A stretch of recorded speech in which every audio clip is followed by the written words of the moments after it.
The boundary breaker.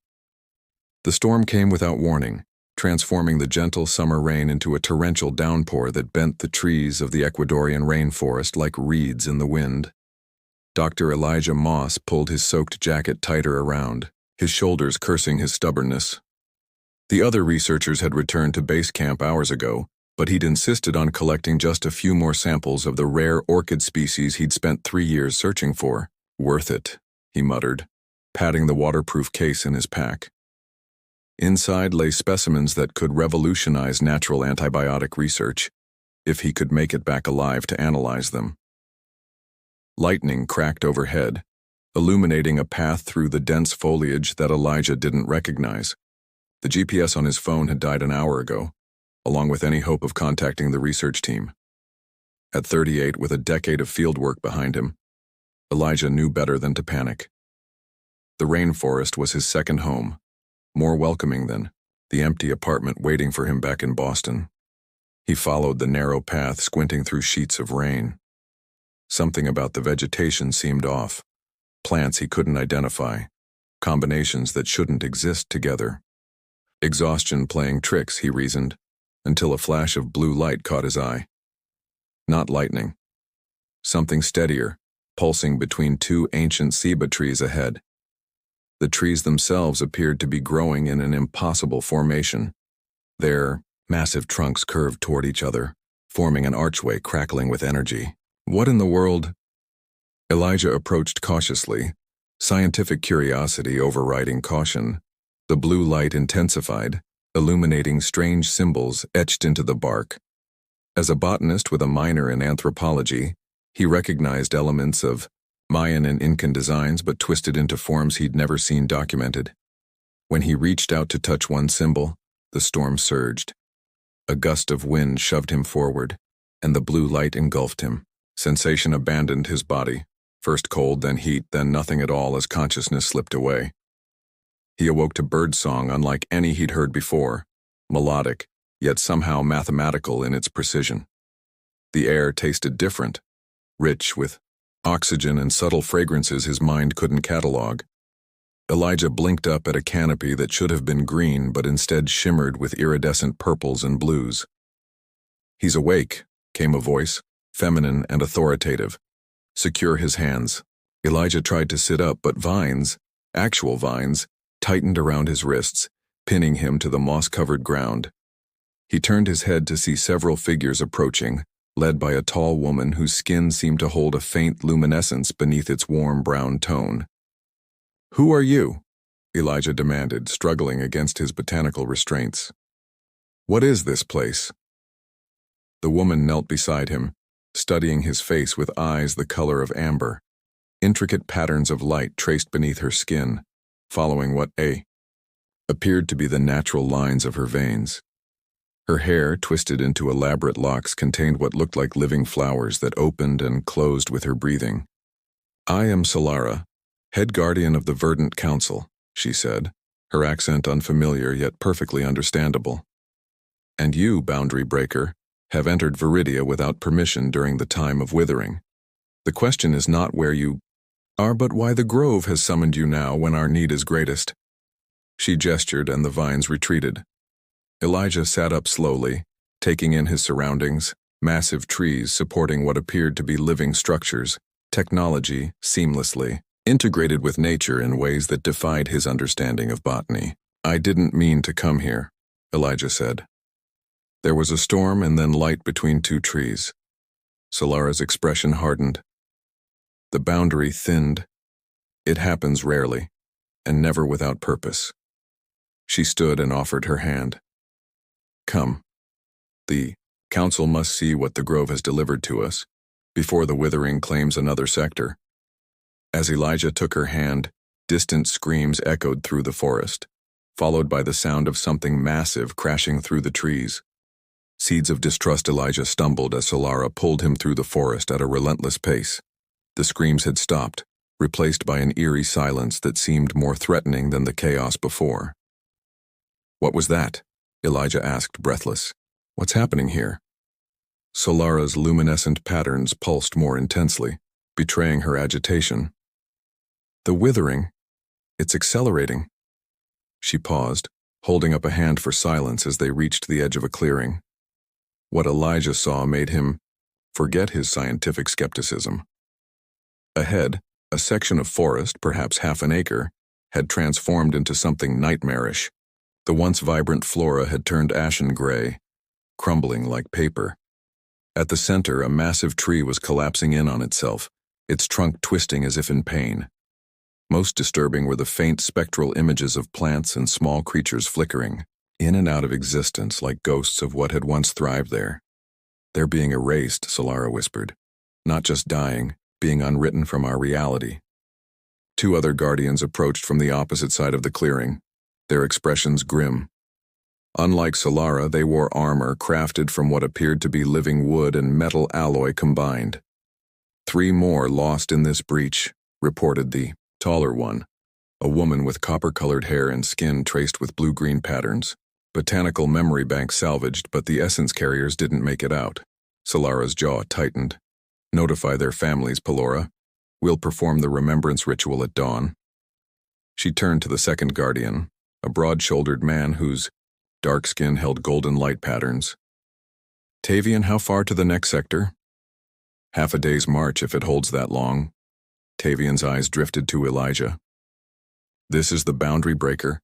Doesn't look like much. Neither did the Great Seed when it first took root, Solara replied cryptically. She addressed Elijah directly. We need to move. The council chamber is the only truly safe place now. As they journeyed deeper into Viridia, Elijah's scientific mind worked overtime. The integration of technology and nature here wasn't just advanced. It seemed to operate on principles that contradicted everything he understood about biology. Your plants, he said, gesturing to a tree supporting what looked like a communication hub. They're conducting electricity, but the cellular structure shouldn't allow. Our ancestors engineered a symbiosis centuries ago, Solara interrupted. When your world chose to dominate nature, ours chose to evolve with it. My world. Elijah frowned. You're saying we're not on Earth anymore? Viridia exists alongside your Earth, separated by the veil, Tavian explained with obvious impatience. Usually impenetrable, except when the luminous seed calls for external intervention. They entered a vast chamber inside the largest tree Elijah had ever seen. The interior was hollow, its walls lined with a luminous moss that provided warm light. Dozens of viridians filled the space, all displaying the same bioluminescent patterns beneath their skin in varying colors and intensities. At the center stood a raised dais where 7 older viridians waited. The Council of 7, Solara announced, pushing Elijah forward. They will determine your purpose here. The eldest, a woman whose silver hair seemed to contain actual starlight, stepped forward. I am Nyara, first speaker of Viridia. You have arrived during our darkest hour, boundary breaker. Elijah, he corrected, surprising himself with his boldness. Dr. Elijah Moss. And I didn't arrive. I was pulled here. Nyara's expression remained impassive. The distinction matters little. The luminous seed has chosen its moment, and apparently, its vessel. Vessel? Elijah's scientific caution gave way to alarm. I'm not volunteering for anything. I want explanations, not mystic riddles. Murmurs of disapproval rippled through the chamber. Solara stepped closer to him, her voice low. Show respect or they'll vote to imprison you until the withering takes us all. Nyara raised her hand and silence fell. Very well. Plain speech then. For generations, the luminous seed has powered our world, a fusion of ancient plant consciousness and crystalline technology. 6 months ago, it began to fail. Our scientists theorize it requires genetic diversity from beyond our realm to rejuvenate. Another council member, a stern man with intricate patterns across his bald head, spoke up. The prophecies speak of an outsider with hands that heal plants, but a heart scarred by loss. One who bridges worlds. Elijah felt a chill. 3 years, since Mira's death in that lab accident, and the pain remained raw. And his breakthrough research on plant cellular regeneration, how could they know? I'm not your prophesied savior, he said firmly. I'm a botanist who got caught in a storm. Show him, Nyara commanded. Solara led Elijah to a side chamber where, protected by a crystalline dome, sat what appeared to be a plant unlike any he had ever seen. Half organic material, half crystalline structure, it pulsed with weakening light. Surrounding it were what looked like hospital beds, where several viridians lay motionless, their skin patterns fading. The withering doesn't just erase our world, Solara explained, her voice softening for the first time. It erases us. These people are partially phased out of existence. Soon they'll be gone completely, and no one will remember they ever lived. Elijah approached the dome, his scientific curiosity temporarily overriding his skepticism. The plant-crystal hybrid seemed to respond to his presence, its pulse briefly strengthening. The luminous seed recognizes you, Nyara said from behind him. Whether you believe in prophecies or not, your arrival was not accidental. Elijah turned to face the council. I'll help if I can, as a scientist. But I need to understand what I'm dealing with. No mysticism, no predetermined roles. Solara's eyes narrowed. You still think this is about you, don't you? That your comfort matters when our entire world faces extinction? She stepped closer, her face inches from his. The ritual to restore the seed requires a soul bond. Every viridian who has attempted it has failed, their essence consumed, their existence erased. So you're happy to sacrifice me instead? Elijah challenged. No, Nyara interrupted. The prophecy states the boundary breaker must choose freely. But know this, Elijah Moss, the veil opens only once in a generation. You may help us, or you may return home. But if you choose the latter, our world dies, and the consequences will eventually reach your own. Elijah looked back at the failing seed, then at the dying viridians around them. He thought of his empty apartment, his research colleagues who barely remembered to include him in lunch plans. What was he really going back to? I'll need to study it first, he said finally. I'm not agreeing to any bonding ritual, but I'll see if my knowledge can help. Solara will be your guide, Nyara decreed. And your guardian. Trust is a luxury we cannot afford. As they left the chamber, Elijah caught Solara's gaze. You don't believe I can help, do you? What I believe, she replied coolly, is that hope is a dangerous thing when time is running out. Roots of connection dawn in Viridia painted the sky in shades Elijah had never seen. Lavender streaked with gold and an otherworldly blue that seemed to shimmer with its own light. From the high balcony of the living quarters he'd been assigned, he watched as Solara led the remembrance ritual for those lost to the withering. The Viridians gathered in concentric circles around a pool of luminescent water. Each person held what appeared to be a seed pod that glowed with the same signature pattern as their skin. One by one they spoke names, presumably of the lost, and placed their pods into the water. As each pod touched the surface, it burst into a spectral image of a plant or animal, briefly illuminating the faces of the mourners before dissolving into light. They're preserving memories, Elijah murmured to himself, making notes in the journal he'd managed to salvage from his pack. After 3 days in Viridia, his scientific skepticism had given way to fascinated observation, though his wariness of Solara remained intact. She'd been a reluctant guide, answering his questions with minimal elaboration and watching his examination of the luminous seed with thinly veiled impatience. Yet there was something in her eyes during unguarded moments, a vulnerability that contradicted her stern exterior.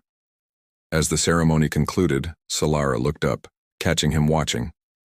Rather than the disapproval he expected, she gestured for him to join her. Surprised, Elijah made his way down the spiral walkway that wound around the massive tree trunk. You should have participated, she said when he reached her. The other Viridians were dispersing, some casting curious glances his way. It would have shown respect. I didn't know the dead, Elijah replied. It would have felt presumptuous. Something in Solara's expression shifted. Perhaps you understand boundaries better than I assumed. She handed him a small pouch. We leave for the ancient grove in an hour. These are essence preservers, in case we encounter another withering zone. The journey to the ancient grove took them through varied landscapes that challenged Elijah's understanding of ecology. Forests gave way to crystalline plateaus where plant life had evolved into geometric patterns. Streams ran uphill in defiance of gravity, nourishing hanging gardens that twisted in complex helices. They traveled with a small group: Solara, Tavian, 2 scientists named Jaren and Pharaoh, and 3 guardians whose names Elijah hadn't caught. The tension among them was palpable, particularly from Tavian, who made no effort to hide his distrust. "The boundary breaker slows us down," he complained as they paused at a ridge overlooking a valley bisected by a withering zone, a gray scar cutting through vibrant landscape. "Dr. Moss," Solara corrected, surprising Elijah. "And his insights on the seed's cellular degradation have already provided more direction than our scientists found in months," Tavian scoffed. "Ancient wisdom tells us the seed requires soul bonding, not science." "Why not both?" Elijah interjected. "Where I come from, the most profound discoveries happen at the intersection of different disciplines." "Where you come from," Tavian retorted, "they destroy ecosystems for profit and call it progress." Elijah felt a flash of anger. "That's unfair. Many of us dedicate our lives to conservation and understanding." "Enough," Solara commanded. "We make camp here. The grove is half a day's journey beyond the valley, and I won't risk crossing the withering zone in fading light." As the others set up camp, creating shelters by coaxing plants to form domed structures, Solara led Elijah to the edge of the ridge. "You must forgive Tavian," she said quietly. His bondmate was the first to attempt the seed restoration ritual. Her essence was completely erased. Elijah's irritation subsided. "I'm sorry. Were they together long?" "Since childhood. In Viridia, some bonds form early." She gazed out at the darkening landscape. "The worst part isn't the loss, it's the forgetting. Only Tavian remembers her now. Even her parents sometimes look at him with confusion when he mentions her name." "That's horrific," Elijah said. "To be erased from memory." "It's why I've remained unbonded," Solara admitted, then looked away as if she'd revealed too much. "The council believes my connection to the seed is strong enough for the ritual, but I've refused to risk another's existence." The personal admission shifted something between them. Elijah found himself telling her about Mira, brilliant, passionate Mira who died when their lab's experimental greenhouse system catastrophically failed. How he'd thrown himself into plant regeneration research afterward, driven by guilt and the desperate hope that what he learned might somehow make her death meaningful. "The accident investigation cleared me," he concluded, "but I designed that system. Her blood is on my hands." Solara was silent for a long moment. Then, unexpectedly, she placed her hand over his. Her touch sent a warm current through his skin, not unpleasant but startling. "Sorry," she said, withdrawing quickly. "Our bioelectrical fields sometimes connect involuntarily when emotions run strong." "It's fine," Elijah assured her, strangely disappointed at the loss of contact. "Actually, that could explain something about the seed. If it operates on bioelectrical principles similar to your physiology, then the degradation I observed might be more about energetic disconnection than cellular failure." Solara's eyes widened. "The ancient texts speak of the seed as the heart that beats in rhythm with all viridian life." A metaphor that might be literal, Elijah mused. "Tomorrow, I'd like to test." A thunderous crash interrupted him. The ground beneath them trembled as a massive section of the valley below collapsed into gray dust. The withering zone had expanded in seconds, consuming acres of living terrain. "It's accelerating faster than predicted," Solara breathed, horror evident in her voice. From the camp, Jaren called out, "Guardian Solara!" "The instruments are showing critical destabilization across all monitored sectors." Solara gripped Elijah's arm. "We don't have half a day. We need to reach the grove now, tonight, or there may be nothing left to save." "I haven't finished my analysis," Elijah protested. "The bonding ritual could kill us both if I'm wrong." "And waiting will kill everyone," she countered. Her luminescent patterns flared with intensity, making the golden veins beneath her skin glow like fire. I'm not asking you to sacrifice yourself, Elijah. I'm asking you to trust what you've learned, what you feel, and help me try. In that moment, with her face illuminated by her own inner light and the devastation spreading below them, Elijah realized two things. He was beginning to care deeply for this fierce, complicated woman, and he was no longer certain he wanted to return to Earth, regardless of the outcome. We'll need to modify the ritual based on my findings, he said. And if I'm right about the bioelectrical connection, there might be a way to attempt it without risking complete essence erasure. Relief and something more complex passed across Solara's features. Then we leave now. Together. As they alerted the others and prepared for the night journey, Tavian pulled Solara aside. Elijah couldn't hear their conversation, but the intensity of their exchange was clear. When Solara returned, her expression was troubled. Problem? Elijah asked. Tavian believes I'm making a grave mistake trusting you, she replied honestly. He thinks your interest in our world is purely scientific, that when the moment comes you'll choose self-preservation over sacrifice. Elijah shouldered his pack, considering his response carefully. 3 days ago, he might have been right. Now, I'm not so sure anymore. Solara studied him, the light patterns beneath her skin pulsing in what Elijah had begun to recognize as thoughtful consideration. Neither am I, she said finally. And that, Dr. Moss, is why there might be hope for us all. Bloom in darkness. The ancient grove loomed before them, colossal trees with trunks wide as buildings forming a perfect circle around a central clearing. Unlike the vibrant colors of the rest of Viridia, everything here shimmered with subtle silver, luminescence. The air felt charged, making the hair on Elijah's arm stand on end. The original landing site, Solara explained in hushed tones, where the seed first took root in our world. Their small group had made the treacherous night journey through shifting terrain, narrowly avoiding 2 expanding withering zones. Jaren had been caught at the edge of one, not enough to erase him, but his left arm now phased in and out of visibility, causing him obvious pain.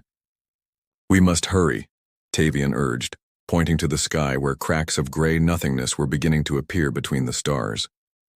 At the center of the clearing stood an altar of living wood and crystal, similar in structure to the containment dome that had housed the luminous seed in the council chamber. Elijah helped Pharaoh and Solara unpack the equipment they'd brought, both his scientific instruments and the ceremonial items the Viridians insisted upon. The seed must be placed here. Solara indicated a depression in the altar's surface. She removed a container from her pack, opening it to reveal the luminous seed. In the open air, its deterioration was even more apparent. Nearly half of its crystalline structure had turned dull gray. As Elijah prepared his modified version of the ritual, combining his botanical knowledge with Viridian tradition, he felt Tavian's eyes on him. The Guardian had grown increasingly agitated as they'd approached the grove. Something's wrong, Elijah whispered to Solara. Tavian is planning to sabotage us, she finished, voice low. I suspected as much when he insisted on accompanying us despite his objections. Before Elijah could respond, a shout came from the edge of the clearing. 2 of their Guardian escorts fell, struck by energy weapons Elijah hadn't seen before. Tavian stood over them, another weapon aimed at Solara. Step away from the altar, he commanded. This outsider will destroy everything we've worked for. Tavian, please, Solara implored. The council approved this approach. The council is desperate and blind. Tavian's patterns flashed erratically, his emotional state making his bioluminescence unstable. I've communed with the ancient guardians. They showed me the truth. The boundary breaker must be sacrificed, not bonded with. Elijah tensed as Tavian turned the weapon toward him. Think this through, he said calmly. If you're wrong, you doom your entire world. If I'm right, I save it. Tavian's finger tightened on the trigger. What happened next unfolded in seconds.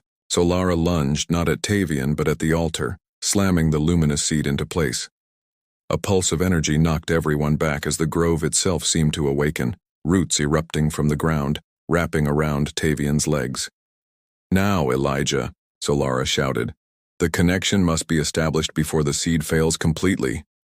Elijah scrambled to the altar, placing his hands on the activation points they'd identified. Solara did the same from the opposite side. Their eyes met over the dimming seed. Together, she said softly. As they began the ritual, Elijah felt the bioelectrical current flow between them, through the seed, and into the heart of Viridia. Images flashed through his mind, Solara's memories, her pain, her hopes, intermingling with his own. The barriers between them dissolved as the seed pulsed brighter, drawing from their combined essence. Behind them, Tavian broke free from the roots and raised his weapon once more. It's consuming you both. This isn't restoration, it's corruption. The last thing Elijah saw before consciousness faded was Solara's face, her eyes reflecting the sudden brilliant flare of light erupting from the seed between them, and the silhouette of Tavian rushing toward them, determination written in every line of his body. Then darkness claimed them all. Harvest of hope, Elijah woke to the sound of singing, a chorus of voices that seemed to emanate from the trees themselves. He lay on soft moss beside the altar, which now pulsed with vibrant energy. The luminous seed had transformed, no longer a separate entity but part of the altar itself, sending roots deep into the ground and crystalline branches toward the sky. Welcome back, came Solara's voice. She sat nearby, her luminescent patterns glowing with unprecedented brilliance. You've been unconscious for 3 days. Elijah sat up slowly, taking inventory of his body. He felt different, lighter somehow, yet more connected to his surroundings. When he looked at his arms, he was startled to see faint patterns of light beneath his skin, similar to the Viridian's but with a bluish tint. What happened? He asked. The ritual, Tavian. Succeeded, but not as any of us expected. Solara helped him stand. Look, the grove had expanded, healthy vegetation reclaiming areas that had been touched by the withering. In the distance, where gray nothingness had been spreading, vibrant colors flourished once more. But the most astonishing sight was Tavian, kneeling, at the edge of the clearing, surrounded by spectral forms of Viridians, including one whose hand rested on his shoulder. His bondmate, Solara explained, and others who were erased. The seed didn't just need restoration, it needed evolution. What we created isn't merely healing our world, it's retrieving those we lost. How is that possible? Elijah marveled. Your theories were correct but incomplete. The seed operates on bioelectrical principles, yes, but also on quantum entanglement. Nothing truly erased can ever be fully forgotten, if even one person remembers. She took his hand, and Elijah felt the current between them strengthen. Our connection provided the bridge. The Council of Seven appeared at the entrance to the grove, led by Niara, whose expression conveyed both awe and humility. The prophecy spoke truth, but we misinterpreted it, she announced. Not one outsider to save us, but a union of worlds to transform us. Elijah looked at his changed skin, then at Solara. Am I becoming Viridian? And I, partly human, she confirmed. The ritual bonded us in ways we didn't anticipate. Our essences are now interconnected, neither fully one nor the other. The boundary between worlds is healing, Niara added, but differently than before. No longer separate, but permeable, balanced. Tavian approached, the spectral figure of his bondmate still at his side. His hostility had vanished, replaced by deep remorse. I was wrong about you, Boundary Breaker, about everything. The ancient guardians didn't speak to me. My grief did. He bowed his head. I nearly destroyed our last hope. Yet your intervention forced the seed to draw more deeply from our combined essences, Solara pointed out. Your resistance became part of the solution. As the day progressed, Viridians gathered in the grove to witness the transformation.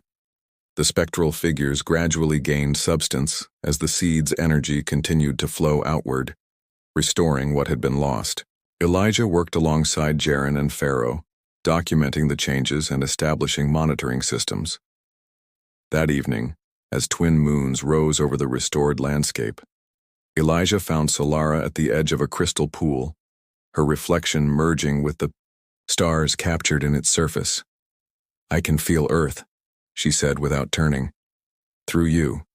Its forests, oceans, cities, everything. And I can feel Viridia," he replied, sitting beside her. "It's overwhelming sometimes. The Council believes we can establish permanent pathways between our worlds now." She finally looked at him, her eyes reflecting the moonlight. "Selective crossings, cultural exchange, shared knowledge." "Ambassador Moss," he mused with a smile. "Not the career path I expected." Solara's hand found his, their luminescent patterns synchronizing at the contact. "You could return permanently if you wished. Our bond would stretch, not break." Elijah considered the life he'd left behind, his research, now rendered obsolete by what he'd learned in Viridia, his empty apartment, the memories of Mira that had kept him frozen in grief for years. "I think," he said slowly, "that sometimes the path forward lies in neither returning nor staying, but in creating something new." He looked at their joined hands, at the light they created together. "Besides, I've developed a certain attachment to this place, and its head guardian." Solara's smile rivaled the brightness of the seed itself. "Then we build bridges, Dr. Moss, between worlds, between peoples, between hearts." In the center of the grove, the transformed luminous seed pulsed in harmony with the twin heartbeats of its guardians, no longer separate entities but parts of a greater whole. As its light spread throughout Viridia, and tendrils of its energy reached toward Earth, the ancient prophecy fulfilled itself in ways neither world could have imagined. Not through sacrifice, but through connection. The boundary had not been broken after all. It had simply been redefined.